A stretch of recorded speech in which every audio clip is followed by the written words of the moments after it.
Well, let's start off right at the beginning. What did church governance look like in the first century? Now, what I'm going to show you right now is a number of terms that they used.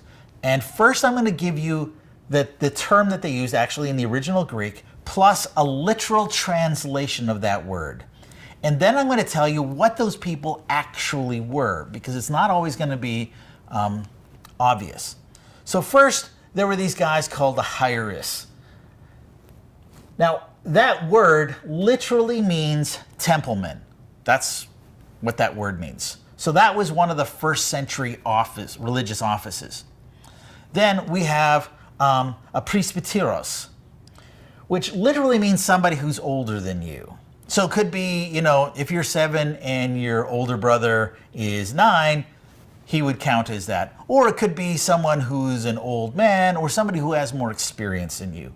That's a presbyteros.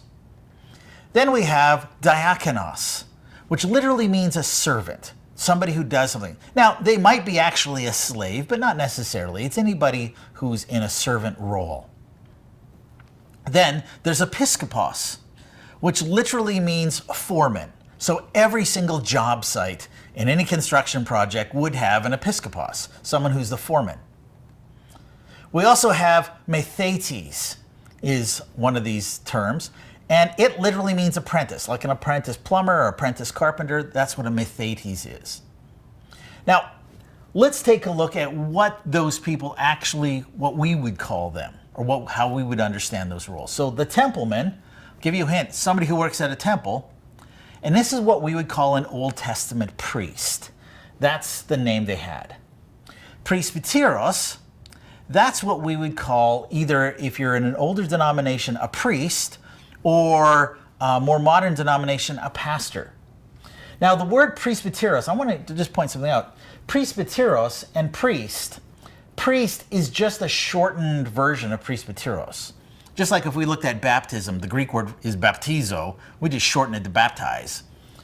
They took presbyteros, or presbyter if you just want to look at the root, and it ended up getting shortened as priest. Now the shame is, and this just causes so much misunderstanding, is priest is technically a New Testament term and only a New Testament office. But we, in our English translations, used it to attach to the Old Testament guys as well, where they would never confuse somebody who's a leader of a church with someone who sacrifices sheep at the temple. Totally different words, where we decided to use the same word. Evidently, hundreds of years ago, when we were translating the Bible to English and we looked at these guys who worked at the temple, people said, oh, they're kind of like a New Testament priest, but in the Old Testament. So we just gave them a New Testament name, even though they're not New Testament offices. So there's a lot of confusion there. Again, if you're in a more modern denomination, we generally don't call our pastors priests, we call them pastors. But that is, when you ever come across that term, that's what they are. Those are the guys who do the preaching.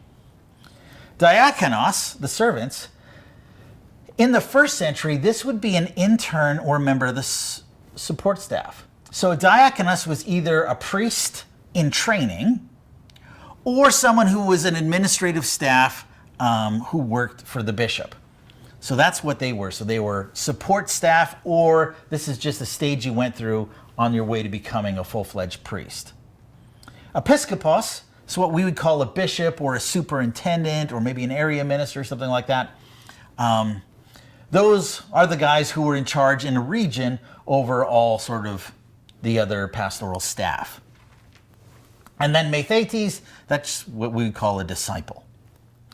Now, what you might notice is there's something missing from here.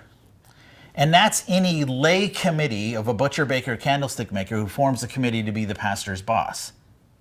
It doesn't exist anywhere here. Now, diakonos, you get the term deacon, but our modern understanding of that word, that's not going to show up for hundreds and hundreds and 100 years later. Presbyteros, someone older than you, that's where we'd see sometimes the word elder, but it doesn't become a lay person until hundreds and hundreds of years later.